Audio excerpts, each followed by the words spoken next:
আসসালামু আলাইকুম। সংবাদে আপনাদের সবাইকে স্বাগত জানাচ্ছি। আমি ফিরোজ তোহা। শুরুতেই সংবাদ শিরোনাম।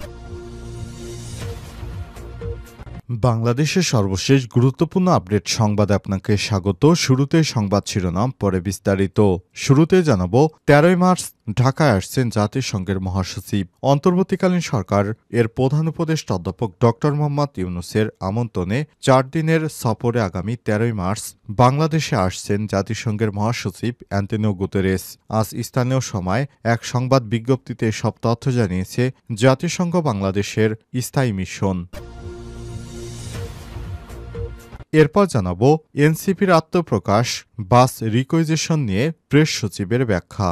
বৈষম্যবিরোধী ছাত্র আন্দোলনের অন্যতম নেতা নাহিদ ইসলাম ও আক্তার হোসেনের নেতৃত্বে গঠিত হয়েছে নতুন রাজনৈতিক দল জাতীয় নাগরিক পার্টি এনসিপি। শুক্রবার ঢাকায় এক অনুষ্ঠানের মাধ্যমে নতুন এই দলের 171 সদস্যের কমিটি ঘোষণা করা হয়। সেখানে সরকারি বাস নিয়ে আসার একটি অভিযোগ এসেছে। এ বিষয়ে গুরুত্বপূর্ণ সংবাদ জানাবো, সঙ্গেই থাকুন।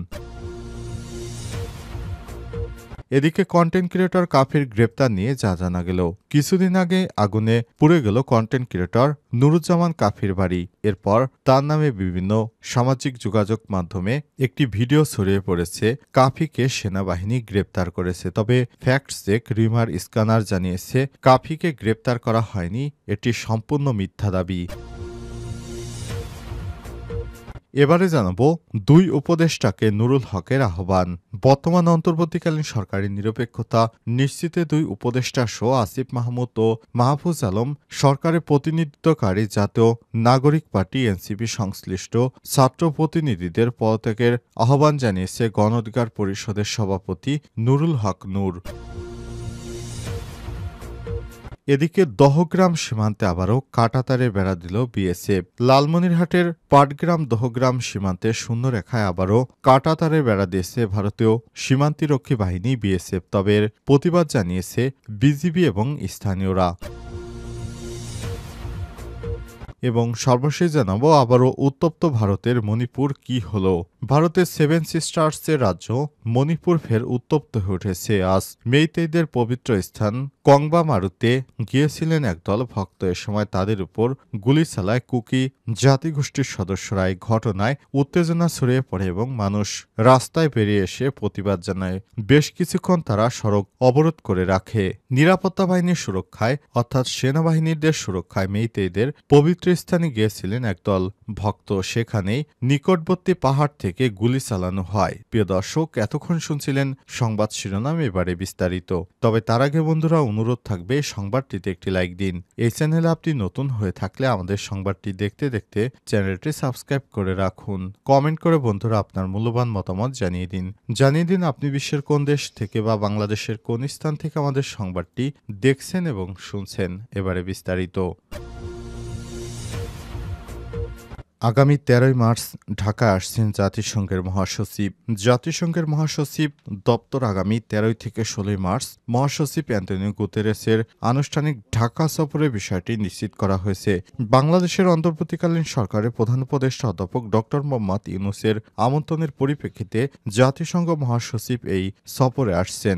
অন্তর্বর্তীকালীন সরকারের প্রধান উপদেষ্টা অধ্যাপক ড মোহাম্মদ ইউনূসের আমন্ত্রণে 4 দিনের সফরে আগামী 13 মার্চ বাংলাদেশে আসছেন জাতিসংঘের মহাসচিব অ্যান্তোনিও গুতেরেস। আজ বুধবার স্থানীয় সময় এক সংবাদ বিজ্ঞপ্তিতে সব তথ্য জানিয়েছে জাতিসংঘের বাংলাদেশের স্থায়ী মিশন। বিজ্ঞপ্তিতে জানানো হয়েছে, জাতিসংঘের মহাসচিবের দপ্তর আগামী 13 থেকে 16 মার্চ মহাসচিব অ্যান্তোনিও গুতেরেসের আনুষ্ঠানিক ঢাকা সফরের বিষয়টি নিশ্চিত করেছেন বাংলাদেশের অন্তর্বর্তীকালীন সরকারের প্রধান উপদেষ্টা ড মোহাম্মদ ইউনূসের আমন্ত্রণের পরিপ্রেক্ষিতে জাতিসংঘের মহাসচিব এই সফরে আসছেন।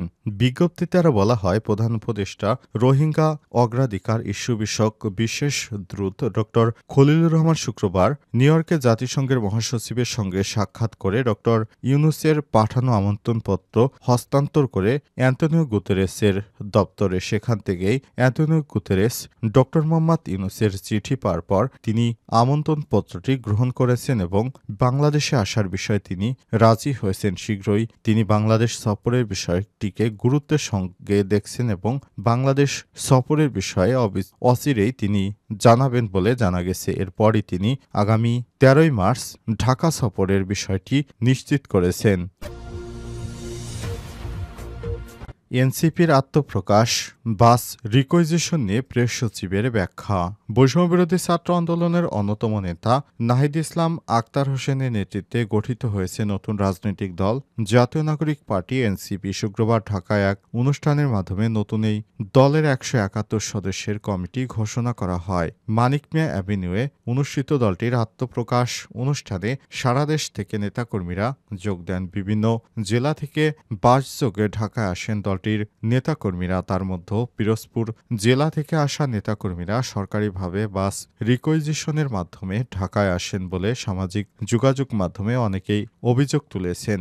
এনসিপির আত্মপ্রকাশ অনুষ্ঠানে সরকারিভাবে বাসে আসার বিষয়টি অন্তর্বর্তীকালীন সরকারের কোনো হস্তক্ষেপ নয় বলে জানিয়েছেন প্রধান উপদেষ্টার প্রেস সচিব শফিকুল আলম। শনিবার রাজধানীর ফরেন সার্ভিস একাডেমিতে নিয়মিত ব্রিফিংয়ে সব কথা বলেন তিনি। শফিকুল আলম বলেছেন, এনসিপির আত্মপ্রকাশ অনুষ্ঠানে লোক আনতে সরকারিভাবে বাস রিকুইজিশনের ঘটনাকে কেন্দ্র করে যেটি ঘটেছে তা অতিরঞ্জিত। পিরোজপুর থেকে বাসযোগে সমাবেশে যোগ দেওয়ার ঘটনায় সরকারের কোনো ভূমিকা নেই। পিরোজপুর ডিসির বরাদ দিয়ে তিনি বলেছেন, বৈষম্যবিরোধী ছাত্র আন্দোলন ও নাগরিক কমিটির কয়েকটি বাস রিকুইজিশনের জন্য ডিসিকে পাঠায়। সেখানে জুলাই বিপ্লবে আহত এবং নিহত হয়েছে এমন দুটি পরিবারকে আনতে সহযোগিতা চাওয়া হয়। তারা ৫টি বাস দিয়ে সহযোগিতা করতে অনুরোধ করেছিল। সেই কারণে হয়তো হেল্প করেছে ডিসি। এই ব্যাপারে ডিসি অফিস থেকে কোনো জ্বালানি তেল বা অন্য কোনো খরচ দেয়া হয়নি। তবে মিডিয়ায় যেসব খরচ আসছে তার বেশিরভাগই অতিরঞ্জিত বলে জানিয়েছেন প্রধান উপদেষ্টার প্রেস সচিব শফিকুল আলম।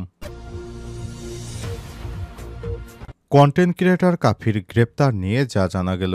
কিছুদিন আগে নিজের বাড়িতে আগুন দিয়ে পুড়িয়েছে কন্টেন্ট ক্রিয়েটর কাফি বলে একটি ভিডিও সামাজিক যোগাযোগ মাধ্যমে বিভিন্ন স্থান থেকে ভাইরাল করা হয়েছে, যেখানে বলা হয়েছে আলোচিত কন্টেন্ট ক্রিয়েটর কাফি তার নিজের বাড়ি আগুন দিয়ে পুড়িয়ে সেনাবাহিনীর হাতে ধরা খেয়েছে। তবে বাংলাদেশের ফ্যাক্ট চেক তথ্য যাচাইকারী প্রতিষ্ঠান রিমার স্ক্যানার জানিয়েছে, কাফির বিরুদ্ধে যে ভিডিওটি প্রচারিত হচ্ছে ভিডিওটি সম্পূর্ণ মিথ্যা এবং ভিত্তিহীন। কাফিকে সেনাবাহিনী কর্তৃক গ্রেপ্তার করা হয়নি, বরং কাফি তার আগের মতোই আছেন। শনিবার ১ মার্চ আন্তর্জাতিক স্বীকৃত বাংলাদেশে ফ্যাক্ট চেকিং বা তথ্য যাচাইকারী প্রতিষ্ঠান এই বিষয়টি জানিয়েছে। তাদের অনুসন্ধান থেকে জানা যায়, কন্টেন্ট ক্রিয়েটর নুরুজ্জামান কাফিকে যৌথ বাহিনীর অভিযানে গ্রেপ্তার করা হয়নি, বরং কোনো প্রকার তথ্য প্রমাণ ছাড়াই এই দাবিটি প্রচার করা হয়েছে। এর মধ্যে পাবলিক ইনসাইট নামের একটি ইউটিউব চ্যানেলে বিষয়টিকে নিয়ে একটি খবর প্রকাশ করা হয়েছে। আরেকটি সংবাদ মাধ্যম হচ্ছে সিনেমা পাড়া। সেখানে কাফিকে সেনাবাহিনী গ্রেপ্তার করেছে বলে একটি ভিডিও প্রকাশ করা হয়েছে। তবে এই ভিডিওগুলো মিথ্যা এবং ভিত্তিহীন। কাফিকে গ্রেপ্তার করা হয়নি। এবার দুই উপদেষ্টাকে নুরুল হকের আহ্বান। বর্তমান অন্তর্বর্তীকালীন সরকারের নিরপেক্ষতা নিশ্চিতে দুইজন উপদেষ্টা আসিফ মাহমুদ ও মাহফুজ আলম সরকারের প্রতিনিধিত্বকারী জাতীয় নাগরিক পার্টি এনসিপির সংশ্লিষ্ট ছাত্র প্রতিনিধিদের পদত্যাগের আহ্বান জানিয়েছে গণ অধিকার পরিষদের সভাপতি নুরুল হক নূর। শনিবার ১ মার্চ বিজয়নগর আল রাজি কমপ্লেক্সে গণ অধিকার পরিষদের কেন্দ্রীয় কার্যালয়ে এক জরুরি সংবাদ সম্মেলনে আহ্বান জানান তিনি। সরকার গঠনের সমালোচনা করে নুরুল হক বলেন, ছাত্র জনতার জুলাই অভ্যুত্থানীদের দশকের ফ্যাসিবাদের পতনের মাধ্যমে রাষ্ট্র এবং আগামীর নতুন বাংলাদেশ বিনির্মাণে গণ অভ্যুত্থানের অংশীজনদের নিয়ে একটি অন্তর্ভুক্তিমূলক জাতীয় সরকার গঠনের জন আকাঙ্ক্ষা তৈরি হলেও দেশি বিদেশি অদৃশ্য ষড়যন্ত্রের কারণে সেটি সম্ভব হয়নি। একটি নির্দিষ্ট বলয়কেন্দ্রিক সরকার গঠিত হয়েছে। ডাকসুর সাবেক এই বিবি আরও বলেছেন, গণ অভ্যুত্থানকে কেন্দ্র করে জাতীয় ঐক্য তৈরি হয়েছিল, আজ তাতে ফাটল ধরেছে, বিভাজনের সৃষ্টি হয়েছে, যারা এই মুহূর্তে জাতির জন্য কোনোভাবেই কাম্য ছিল না। নতুন দলকে স্বাগত জানিয়ে তিনি বলেছেন, এই অবস্থায় সরকারের থাকা ৩টা ছাত্র উপদেষ্টাদের মধ্যে একজনের পদত্যাগ করে একটি নতুন রাজনৈতিক দল গঠন করেছেন। তারুণের রাজনৈতিক দল হিসেবে গণ অধিকার পরিষদ রাজনীতিতে তরুণদের অংশগ্রহণের সব সময় উৎসাহিত করে নতুন দলকে স্বাগত জানান। গণ অভ্যুত্থানকে কেন্দ্র করে গুটি কয়েক ছাত্রনেতা সরকারের নিয়ন্ত্রণ থেকে প্রশাসনের বিভিন্ন জায়গায় অযাচিত হস্তক্ষেপ, সরকারি কর্মকর্তা কর্মচারী সহ জনগণের মধ্যে মধ্যে একটা অস্বস্তি তৈরি হয়েছে বলেও মন্তব্য করেছেন বিপিনুর।